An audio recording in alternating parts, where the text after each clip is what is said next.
వీరాపురం అనే గ్రామంలో సుధాకర్ సూర్యకాంతం దంపతులకి ఒక్కగానొక్క కొడుకు వినయ్. ఈ మధ్యే వినయ్ చదువు పూర్తి చేసుకుని ఒక ఉన్నత కంపెనీలో జాబ్ సాధించాడు. అయితే వినయ్ తల్లి సూర్యకాంతం కళ్ళల్లో ఎప్పుడూ ఒక రకమైన అహంకారం, మొహం మీద చిరాకు తాండవిస్తూ ఉంటాయి. ఆ ఇంట్లో సూర్యకాంతం మాటే వేదం. ఆమె మాటకు ఎదురు చెప్పే ధైర్యం ఎవరికీ లేదు. ఓ రోజు ఉదయం సుధాకర్ పేపర్ చదువుతూ కూర్చున్నాడు. యావండి, ఆ పేపర్ పక్కన పడేసి నా మాట కాస్త వినండి. మన వినయ్ చదువు పూర్తయ్యి మంచి కంపెనీలో పెద్ద ఉద్యోగం సంపాదించాడు కదా. వాడిప్పుడు సెటిల్ అయ్యాడు. ఇక వాడికి పెళ్లి చేసి ఒక ఇంటాన్ని చేసేస్తే నా బాధ్యత తీరిపోద్ది. లేకపోతే వాడెక్కడ దారి తప్పుతాడని నాకు భయంగా ఉందండి. అవును కాంతం, నేను కూడా అదే ఆలోచిస్తున్నాను. మన వినయ్ బుద్ధిమంతుడు. వాడెలాగూ మన మాట కాదండు. కాని వాడికి కూడా కొన్ని ఇష్టాలుంటాయిగా. పెళ్ళి అంటున్నావు. నీ మనసులో ఏదైనా సంబంధం ఉందా ఏంటి? అంత తొందరపడుతున్నావు? అవునండి, నా కొడుకు రాజకుమారుడు. ఆడికి తగ్గ సంబంధమే నేను చూస్తాను కదా. మీకు నా చిన్ననాటి స్నేహితురాలు ఇంద్రజ గుర్తుందా? వాళ్ళ అమ్మాయి శ్రీజ అచ్చు బొమ్మలా ఉంటదండి. పైగా వాళ్ళకి ఆస్తిపాసులు మామూలుగా లేవు. ఊర్లో వాళ్ళకున్నంత పలుకుబడి ఇంకెవ్వరికి లేదు. ఆ శ్రీజ మన ఇంటి కోడలు గుర్తే మన పరువు పరపతి ఇంకా పెరుగుతాయి. మన ఆస్తికి వాళ్ళ ఆస్తి తోడైతే ఈ చుట్టుపక్కల ఊర్లలో మనల్ని కొట్టేవాడే ఉండడం. ఇంద్రజ కూతురా? ఆస్తి సంగతి పక్కన పెడితే శ్రీజ కొంచెం గర్వంగా ఉంటుందని విన్నాను. ఆ అమ్మాయికి చిన్నప్పటి నుంచి అన్నీ అమరిపోవటం వల్ల ఎదుటి వాళ్ళకి గౌరవం ఇవ్వటం తెలియదంట. మన వినయేమో సాత్వికుడు. వాడి మనస్తత్వానికి ఆ అమ్మాయి సరిపోతుందా? పలుకుబడున్న చోట గర్వం ఉండదా ఏంటి? అయినా నా కొడుకు దగ్గర ఆ గర్వం సాగదులే. మొన్ననే ఇంద్రజ నన్ను సంబంధం గురించి అడిగింది. వినయ్ని ఇంటెల్లుడుగా చేసుకోవాలని అనుకుంటుందట. తాను అలా అనేసరికి నేను కూడా సరే అనేసా. కాకపోతే వినయ్కి ఒక మాట అడిగి చెప్తానులే అన్నా. నాకైతే నమ్మకం ఉందండి వాడు నా మాటను కాదండని. వాళ్ళలా మాట్లాడుతూ ఉండగా వినయ్ ఆఫీస్కి బయలుదేరుతూ హాల్లోకొచ్చాడు. హలో అమ్మా, నానా, ఏంటి మీరిద్దరూ సీరియస్గా డిస్కస్ చేస్తున్నారు? కొంపదీసి ఏమైనా బిజినెస్ ప్లాన్ వేస్తున్నారా ఏంటి? రా బాబు వినయ్, రా కూర్చో. నీ గురించే మాట్లాడుకుంటున్నావు. ఇంతలో నువ్వే వచ్చావు. నీకు ఉద్యోగం వచ్చింది, బాగా సెటిల్ అయ్యావు. ఇక పెళ్లి కూడా చేసేసుకుంటే మాకు మనశ్శాంతిగా ఉంటుంది. నీ పెళ్లి బాధ్యత తీరిపోతే నేను హాయిగా కొంతకాలం తీర్థయాత్రలకు వెళ్ళొచ్చు అనుకుంటున్నాను రా. నాకప్పుడే పెళ్ళేంటమ్మా? ఇప్పుడే కదా జాబ్లో జాయిన్ అయింది. కొన్నాళ్ళు నన్ను ఫ్రీగా ఉండనివ్వమ్మా. వయసు వచ్చాక పెళ్లి చేసుకోక ఇంకేం చేస్తారు బాబు? నీకింద్రజాత గుర్తుందా? అమ్మాయి చాలా తెలివైంది. వాళ్ళ అమ్మాయి అందగత్తి కూడా. ప్రస్తుతం శ్రీజ వాళ్ళ నాన్నగారి బిజినెస్ లై చూసుకుంటుందంట. సరే అమ్మా, ఇప్పుడు నాకు అమ్మాయి గురించి ఎందుకు చెప్తున్నారు? నాకు విషయం చెప్పు. శ్రీజ మీద నీ అభిప్రాయం ఏంటి? ఆ, శ్రీజ నువ్వన్నట్టు మంచి అమ్మాయి, చాలా తెలివైంది కూడా. తనకి మేనేజ్మెంట్ స్కిల్స్ బాగుంటాయి. చూశారండి, నా కొడుక్కి కూడా శ్రీజ నచ్చింది. ఆడు తన గురించి ఎంత బాగా చెబుతున్నాడో చూడండి. ఇక ఏముంది, ముహూర్తాలు పెట్టిచ్చేద్దాం. శ్రీజ మన ఇంటికి వస్తే లక్ష్మీదేవి వచ్చినట్టే. ఇంద్రజకి ఇప్పుడే ఫోన్ చేసి చెప్పేస్తా, నాగండి. ఆగమ్మా, తొందరపడకు. నేను శ్రీజ మంచిది తెలివైంది అన్నాను గాని తనని పెళ్లి చేసుకుంటానని అనలేదు కదా. తన పద్ధతులు నాకు సెట్ అవ్వవు. వినయ్ అలా అనేసరికి సూర్యకాంతం షాక్ అయింది. అయితే వినయ్ ముఖంలోని మార్పు గమనించిన సుధాకర్ మెల్లిగా ఇలా అడిగాడు. ఏమైంది వినయ్? ఎందుకలా కోపంగా మాట్లాడుతున్నావు? నీకు నిజంగానే శ్రీజ అంటే ఇష్టం లేదా? లేక ఇంకెవరినన్నా ఇష్టపడుతున్నావా? నీ మనసులో ఎవరైనా ఉంటే ధైర్యంగా చెప్పు బాబూ. వినయ్ కాసేపు మౌనంగా ఉండి ధైర్యం తెచ్చుకుని ఇలా అన్నాడు. అవునన్నా, నేనొక అమ్మాయిని ఇష్టపడుతున్నాను. తన పేరు వైష్ణవి. తనని నేను పెళ్లి చేసుకోవాలనుకుంటున్నాను. ఆ మాట వినగానే సూర్యకాంతం ముఖం ఎర్రగా మారిపోయింది. ఆమె గొంతులో కర్కశత్వం పెరిగింది. సోఫాలో నుంచి ఒక్కసారిగా లేచి నిలబడింది. నువ్విష్టపడే అమ్మాయి పేరు వైష్ణవా? ఎవరమ్మాయి? అసలు ఆ అమ్మాయికి ఆస్తి పసులు ఏమైనా ఉన్నాయా? ఏదైనా పెద్ద ఉద్యోగం చేస్తుందా? ఎంతకే వాళ్ళ అమ్మ నన్ను ఏం చేస్తారు? మన స్థాయి కళ్ళు సరిపోతారా లేదా? వాళ్ళకంతగా ఆస్తిపాస్తులేమీ లేవమ్మా. వాళ్ళ నాన్న రామయ్య గారు సాదాసీదా రైతు, పొలం పని చేస్తూ ఉంటారు. కానీ వైష్ణవి చాలా మంచిదమ్మా. నన్ను ప్రాణం కంటే ఎక్కువగా ప్రేమిస్తుంది. తను చదువుకుంది, కానీ ప్రస్తుతం ఇంట్లోనే ఉంటుంది. మన కుటుంబాన్ని చాలా బాగా చూసుకుంటుందనే నమ్మకం నాకుందమ్మా. చాలా ఆపరా. ఆస్తిపాస్తులు లేని వాళ్ళందరూ నీకు మంచి అలాగా అనిపిస్తారులే. ఎందుకంటే ఆస్తిపాస్తులు లేని అమ్మాయి లాంటోళ్ళు నీలాంటి డబ్బున్న అబ్బాయి మీద ప్రేమను ఒలకబోసి మంచోళ్ళు అనిపించుకుంటారు. కాబట్టి లోకం ఇదంతా చూడదురా. ఇంద్రజ కూతుర్ని నువ్వు చేసుకుంటే నీ భవిష్యత్తు మాత్రం బంగారం అయ్యిద్ది. రేపు నీకేదైనా బిజినెస్ పెట్టుకోవాలనుకున్నా వాళ్ళు కోట్లు ఎత్తారా నీకు. ఏమీ లేని అమ్మాయిని తెచ్చుకొని మన రోడ్డు మీద పడాలా ఏంటి? మన పరువు ఏం కావాలి? ఆగు కాంతం, వాడు చెప్పేది కూడా విందాం. వాడు చిన్నపిల్లవాడు కాదుగా. ఓ అమ్మాయి మనల్ని కరుణగా చూసుకుంటే చాలు, ఆస్తులు మనకేం అన్నం పెట్టవు. కట్నం తెచ్చే కోడలి కంటే ప్రేమ పంచే కోడలు ముఖ్యం. ఆస్తి ఈరోజు ఉంటుంది, రేపు పోతుంది, కానీ గుణం శాశ్వతం. మీరు నోరు ముయ్యండి. మీరెప్పుడు ఇంతే. సంస్కారం గుణం అంటూ కూర్చుంటే ఈ కాలంలో బ్రతకలేము. పలుకుబడిలేని సంబంధం చేసుకుంటే రేపు చుట్టాల ముందు తల ఎట్ట ఎత్తుకుంటాను? ఏనాయ్, నువ్వు మాత్రం అశ్రేజనే చేసుకోవాలి. ఇదే నా మాట, నా ఆజ్ఞ కూడా. లేదమ్మా, నాకు శ్రీజ అంటే ఇష్టం లేదు. నేను వైష్ణవిని చేసుకుంటాను. వైష్ణవి శ్రీజలాగా పొగరబోతు కాదు. వైష్ణవి మిమ్మల్ని బాగా చూసుకుంటుందనే నమ్మకం నాకుంది. మీరు తనను ఒక్కసారి చూస్తే మీకే అర్థమవుతుంది తను ఎంతటి గుణవంతురాలో. సూర్యకాంతం కొంచెంసేపు ఆలోచించి వినయ్ను ఎలాగైనా నిరుత్సాహపరచాలని లేదా ఆ అమ్మాయిలో లోపాలు వెతకాలని ఒక ఎత్తుగడ వేసింది. సరేరా, నువ్వంతగా చెబుతున్నా కదా, ఒకసారి ఆ అమ్మాయిని నేను చూడాలి. చూడకుండా ఏమీ చెప్పలేను. రేపు వాళ్ళని మన ఇంటికి తీసుకురా, లేదా మనమే వాళ్ళింటికి వెళ్దాము. కాంతం, మనమే ఓసారి వాళ్ళ ఇంటికి వెళ్దాంలే. అప్పుడు మనకి వాళ్ళ పరిస్థితి కూడా స్పష్టంగా అర్థమవుతుందిగా. వినయ్, నువ్వు అమ్మాయి వాళ్ళకి ఫోన్ చేసి రేపు మనం వస్తున్నట్టు చెప్పు. వినయ్ సంతోషంతో వైష్ణవికి ఫోన్ చేసి విషయం చెప్పాడు. వైష్ణవి, మా అమ్మ వాళ్ళు రేపు మీ ఇంటికి వస్తున్నారు. అంతా మంచి జరుగుతుంది, నువ్వేమీ టెన్షన్ పడకు అని ధైర్యం చెప్పాడు. వైష్ణవి తన ఇంట్లో వాళ్ళకి కూడా విషయం చెప్పింది. వైష్ణవి తండ్రి రామయ్య, తల్లి జానకి ఎంతో భయపడుతూనే ఒప్పుకున్నారు. పెద్ద సంబంధం, వాళ్ళెలా ఉంటారో అని వారి దిగులు. ఇక మరుసటి రోజు సూర్యకాంతం, సుధాకర్, వినయ్ కలిసి వైష్ణవి ఇంటికి వెళ్లారు. అది ఒక పల్లెటూరు, చిన్న పెంకుటిల్లు, చుట్టూ పచ్చని పొలాలున్నాయి. కాని సూర్యకాంతానికి మాత్రం అక్కడంతా మురిగ్గా అనిపించింది. రామయ్య, జానకి బయట నిలబడి ఎదురుచూస్తున్నారు. కారు ఆగగానే ఎంతో మర్యాదగా వాళ్ళని లోపలికి ఆహ్వానించారు. రండి బాబు, రండమ్మా. మాలాంటి పేదవాళ్ళు ఇంటికి మీరు రావటం మా అదృష్టం. దయచెయ్యండి. సూర్యకాంతం కారు దిగి చుట్టూ అసహ్యంగా చూస్తూ ఇలా అంటుంది. ఇల్లు చూస్తుంటేనే అర్థం అవుతుంది మీ అదృష్టం ఎట్లా ఉందో. ఇక్కడికి రావడానికి దారి సరిగా లేదు. కొంచెం మంచి ఇల్లు కట్టుకుంటే ఏమయ్యేది? అయినా తెలివిగా బ్రతకడం రాకపోతే ఇట్టాంటి ఇళ్లలోనే బ్రతకాలి కదా. సూర్యకాంతం మాటలకి జానకి, రామయ్య మనసు నొచ్చుకుంది. కానీ వాళ్ళు ఏమీ అనలేకపోయారు. లోపలికి రండి. లోపల గదిలో పాతకాలపు కుర్చీలున్నాయి. సూర్యకాంతం తన కర్చీఫ్తో కుర్చీని తుడిచి ఎంతో అయిష్టంగా కూర్చుంది. ఏవండి రామయ్య గారు, వినయ్ ఏదో పట్టుబట్టాడని వచ్చాం గాని మా స్థాయి ఏమిటి, మీ స్థాయి ఏమిటి? మావాడు ఏరి కోరి మీ అమ్మాయిని ఎందుకు ఇష్టపడ్డాడో నాకైతే అర్థం కావడం లేదు. మీ దగ్గర కనీసం పెళ్లి చేయడానికి సరిపడా డబ్బుందా? ప్రస్తుతానికైతే లేదమ్మా, కానీ అప్పో సొప్పో చేసి నేను నా బిడ్డ పెళ్లి చేస్తాను. మీలాంటి పెద్దవాళ్ళు మా బిడ్డని కోడలిగా స్వీకరిస్తే అంతకంటే మాకింకేం కావాలి? ఇప్పటిదాకా ఉన్నంతలో నా బిడ్డని కష్టపెట్టకుండా పెంచుకున్నాను. సూర్యకాంతం ఏదో కటువుగా మాట్లాడబోతూ ఉండగా లోపల నుండి వైష్ణవి ట్రేలో టీ కప్పులు తీసుకుని బయటకొచ్చింది. వైష్ణవిని చూడగానే సూర్యకాంతం కళ్ళు ఒక్కసారిగా పెద్దవయ్యాయి. ఎందుకంటే వైష్ణవి చాలా లావుగా ఉంది.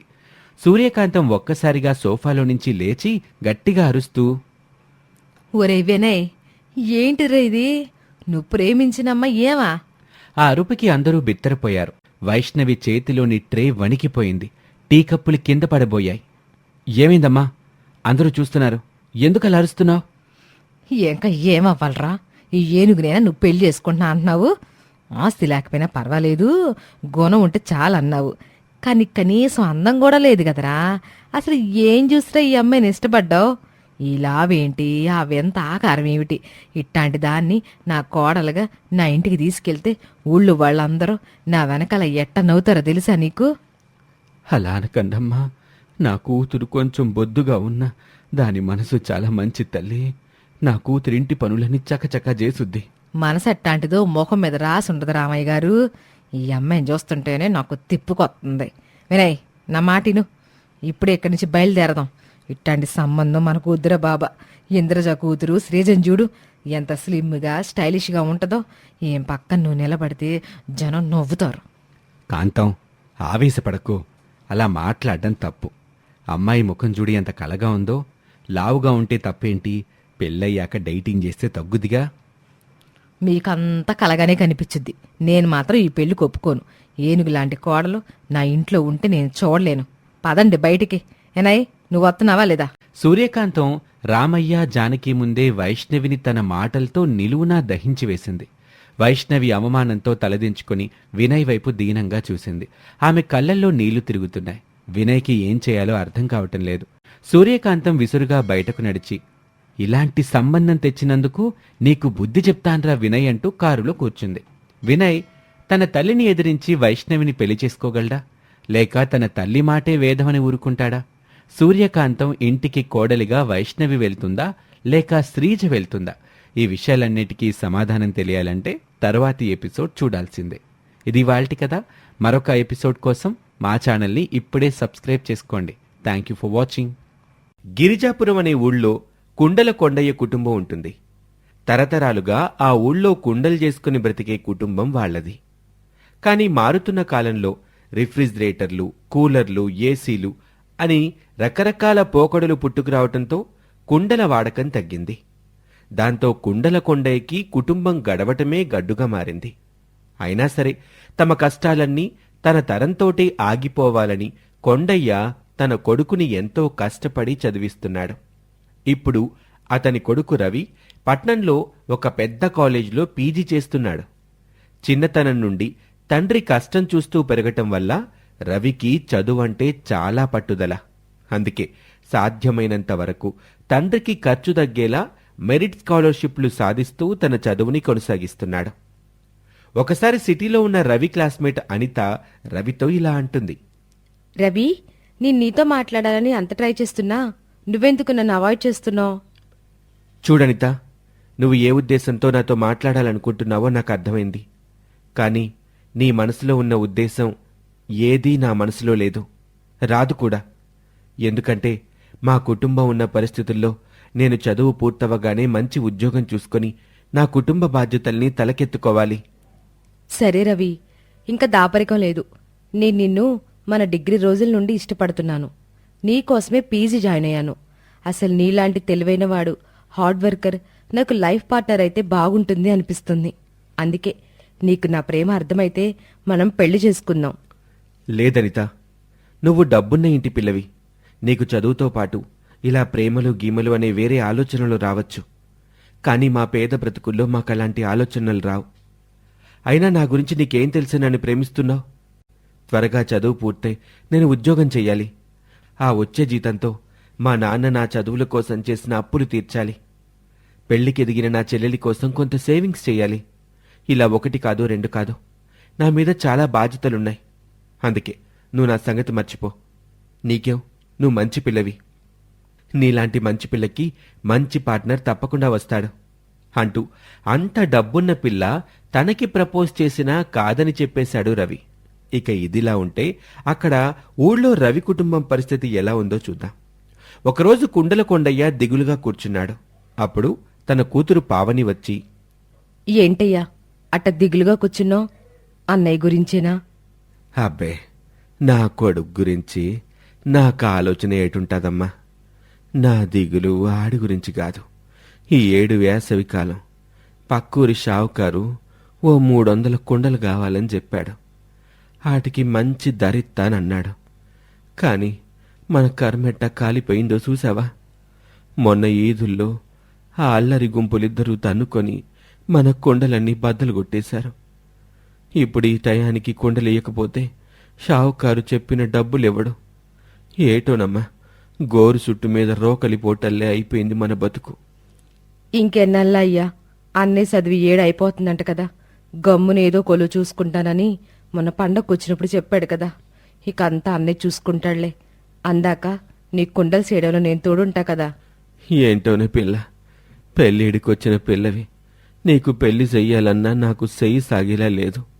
ఏంటో నా బతుకు అంటూ చితికిపోతున్న తమ బ్రతుకు పట్ల ఉన్న అసంతృప్తికి, ఇటు కూతురి పట్ల నెరవేర్చలేకపోతున్న బాధ్యతకి మధ్య నలిగిపోతున్నాడు ఆ పేద తండ్రి.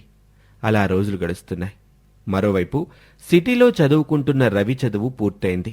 తను అనుకున్నట్టే క్యాంపస్లో చాలా మంచి జాబ్ కొట్టాడు.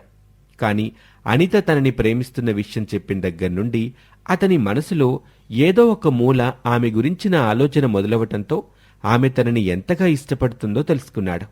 అలా అని ఇప్పుడు ప్రేమమాయలో పడితే తన కుటుంబ బాధ్యతల్ని ఎక్కడ దూరం చేసుకుంటాడో అన్న భయం అతనిలో మొదలైంది. అందుకే తనకి కూడా అనిత మీద ఇష్టం ఉన్నా ఆ ఇష్టాన్ని పైకి కనబడనీయకుండా జాగ్రత్త పడుతున్నాడు.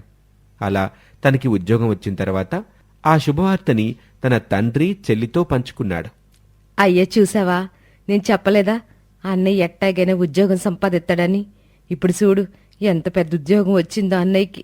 ఇక మన కట్టలన్నీ తీరిపోతాయి అంటూ ఉద్యోగం చేస్తున్న తన అన్నయ్య మొదటి జీతంతో ఇంటికి వస్తున్నాను అన్న కారణంగా 1 నెల పాటు తన అన్నయ్య కోసం ఆ ఆడపడుచు కూడా తండ్రితో సమానంగా కష్టపడి తన అన్నకి ఇష్టమైన పిండి వంటలు చేసి పెట్టింది.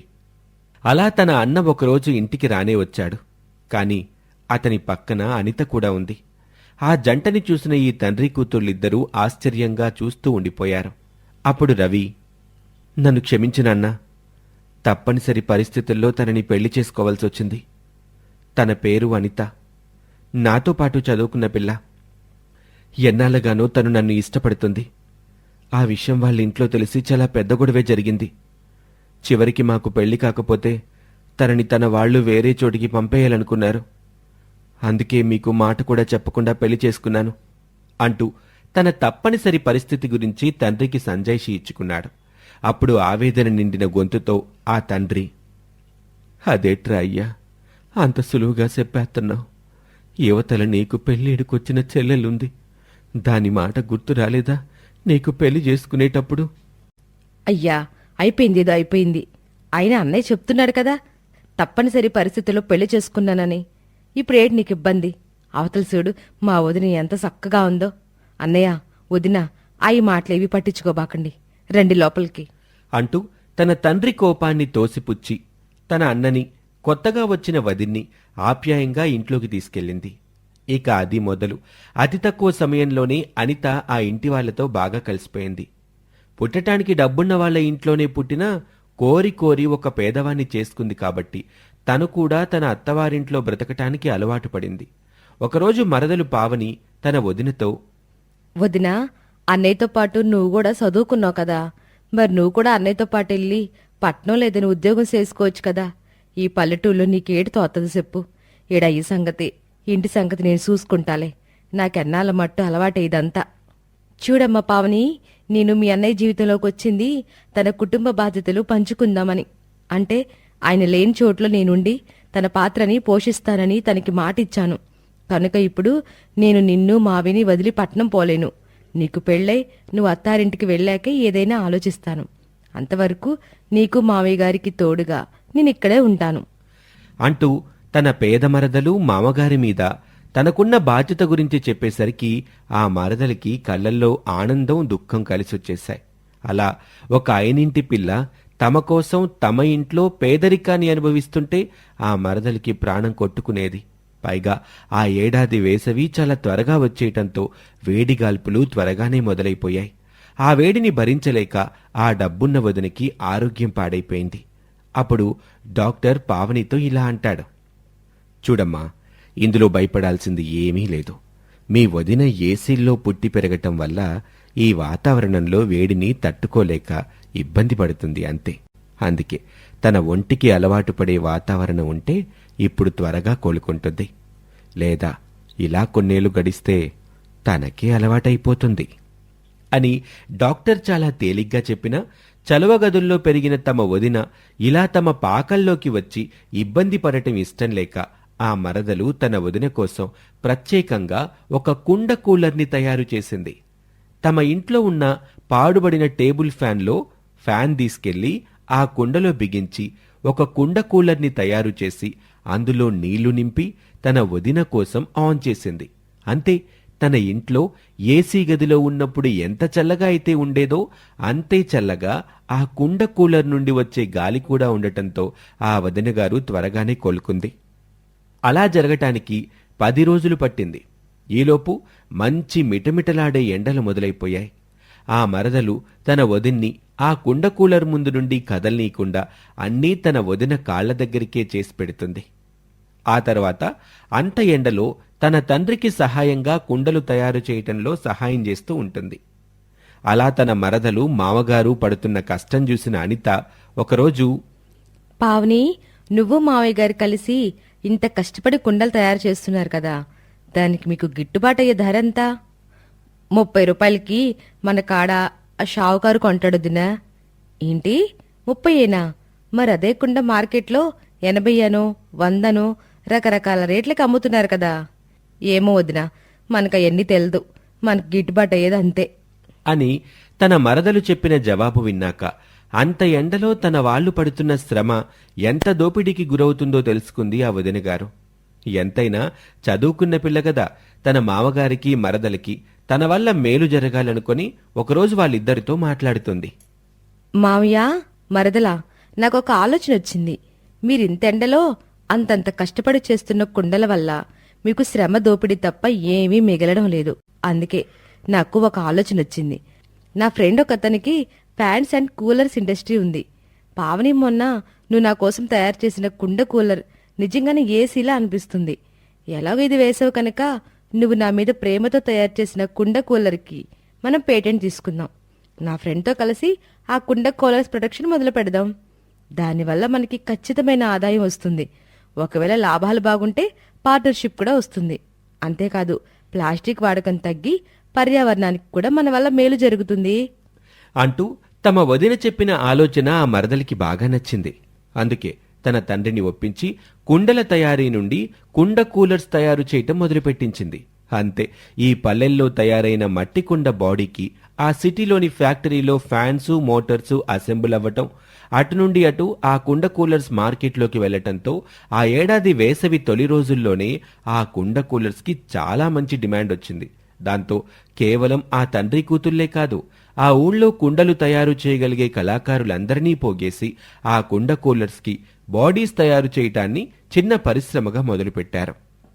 ఆ పరిశ్రమని ఆ వదినా మరదళ్ళిద్దరూ చూసుకుంటూ ఉంటే ఆ కుండల క్వాలిటీని కొండయ్య చెక్ చేసేవాడు. వదినా, నిజంగా చదువుకున్నోళ్ళు చదువుకున్నవాళ్ళు వదినా. లేకపోతే నేను అయ్యా రెక్కలు ముక్కలు చేసుకుంటే వేసంగిలో మాకు 5 ఏళ్ళు మిగిలితే గొప్పే. అట్టాంటిది ఇప్పుడు చూడు ఎంత డబ్బులు వస్తున్నాయో. పైగా మనకింద ఎంతమంది పనోళ్ళా. ఇదంతా నీ వల్లే వదినా. లేదు మరదలా, నా వల్ల మీకు చాలా సమస్యలొచ్చాయి. అన్నొచ్చినా మీరు నన్ను ఎప్పుడూ తక్కువగా చూడలేదు. పైగా నా కోసం నువ్వు కుండ కూలర్ని తయారు చేశావు. నా అవస్థని అర్థం చేసుకున్నావు. ఇప్పుడు అదే కుండ కూలర్ మీ తలరాతని మార్చింది. అంతే, ఇందులో నేను చేసిందేమీ లేదు అంటూ తన కోసం తన మరదలు కనిపెట్టిన కుండ కూలర్ని వ్యాపారంగా మార్చి తన మెట్టినింటి తలరాతని మార్చేసింది ఆ వదినమ్మ.